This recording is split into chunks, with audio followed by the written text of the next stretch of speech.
레비 졸업사도 스토리에서 프리클이 레비를 제대로 키워보겠다고 마음먹었습니다. 지금의 레비는 단순한 비서가 아닙니다. 어쩌면 레비는 피코라 이후 프리클이 직접 키워보려는 제자에 가까워졌죠. 이번 영상에서는 1대 제자 피코라와 2대 제자 레비가 만난다면 어떤 이야기가 펼쳐질지, 그리고 이 둘의 차이점은 무엇인지 이야기해 보겠습니다. 이 둘의 꿈은 비슷해 보이지만 방향은 완전히 다릅니다. 피코라는 인정받는 것 자체가 목표이고, 레비는 마녀 사회에서 인정받는 것이 목표입니다. 피코라는 용의 꼬리가 될 바에는 뱀의 머리가 되겠다는 마인드에 가깝고, 레비는 어떻게든 용의 머리가 되겠다는 마인드에 가깝습니다. 그래서 피코라는 자신이 인정받을 수 있는 곳을 선택했고, 레비는 인정받기 가장 어려운 곳으로 향했습니다. 물론 이런 생각이 들 수도 있습니다. 피코라는 교단에 들어갔는데 오히려 마녀 사회보다 더 좋은 곳에 들어간 것 아닌가? 라는 의문 말이죠. 하지만 마법이라는 관점에서 보면 마녀 왕국은 교단보다 훨씬 수준 높은 환경이라고 볼 수 있습니다.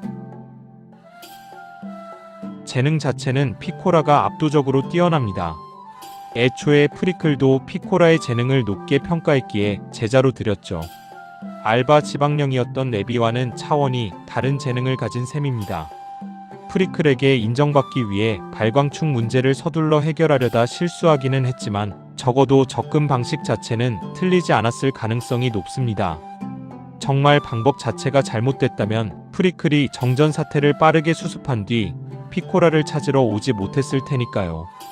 반면 레비는 오랫동안 견습 마녀였다는 점을 보면 재능 자체는 부족한 편이라고 볼 수 있습니다. 하지만 레비는 재능으로 올라온 타입이 아닙니다.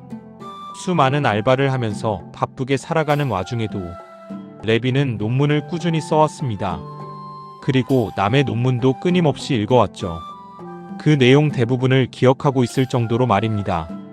바리에처럼 세세한 수준은 아니더라도 핵심 내용은 거의 암기하고 있다고 봐도 무방합니다. 그리고 프리클도 레비의 노력을 인정한 것이겠죠. 그렇다면 훗날 누가 더 뛰어난 마녀가 될까요? 제 생각에는 레비입니다. 피코라는 20의 재능을 가졌지만 5만 활용하는 타입이고, 레비는 10의 재능을 끝까지 짜내는 타입입니다.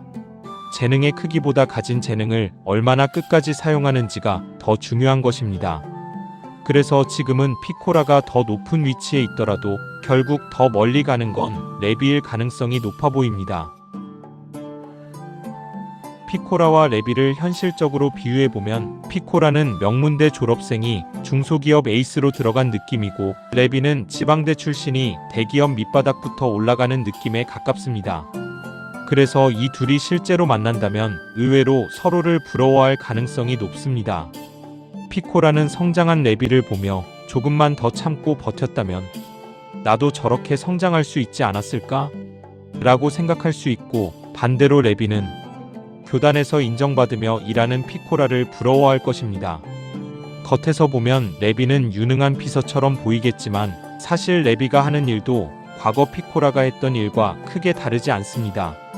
자료를 조사하고 정리해서 프리클에게 가져다주는 역할 자체는 동일하니까요. 하지만 그렇다고 해서 둘 중 누구 하나가 틀렸다고 보기는 어렵습니다. 워라벨을 생각하며 살아가는 것도, 큰 꿈을 위해 밤낮 없이 달리는 것도 둘 다 각자의 방식일 뿐이니까요. 아마 피코라는 레비를 보면서도 결국 다시 한번 내가 원하는 삶은 교단에 있다는 사실을 자각할 것이고, 레비는 프리클의 짧은 칭찬 한마디만으로도 다시 열정을 불태울 것 같습니다. 솔직히 프리클이 칭찬하는 모습이 잘 상상이 안 되실 수도 있습니다. 하지만 프리클은 제자를 계속 몰아붙이기만 하면 어떤 결과가 나오는지 이미 피코라를 통해 경험했죠. 그래서 엘레나가 로네에게 했던 것처럼 자료를 정리하던 레비에게 무심하게 UFC 야채 튀김과 함께 칭찬 한마디를 건네줄 것 같습니다. 이번 건 나쁘지 않았어. 같은 느낌으로 말이죠. 어쩌면 레비는 평생 바라던 마녀 사회의 인정을 마녀 사회를 대표하던 스승에게서 받게 될지도 모르겠습니다. 이번 영상은 여기까지입니다. 여러분은 피코라와 레비 중 누가 더 뛰어난 마녀가 될 것 같으신가요? 그리고 두 사람이 실제로 만나게 된다면 어떤 대화를 나누게 될 것 같나요? 댓글로 여러분의 생각을 남겨주세요. 저는 다음 영상에서 찾아뵙겠습니다.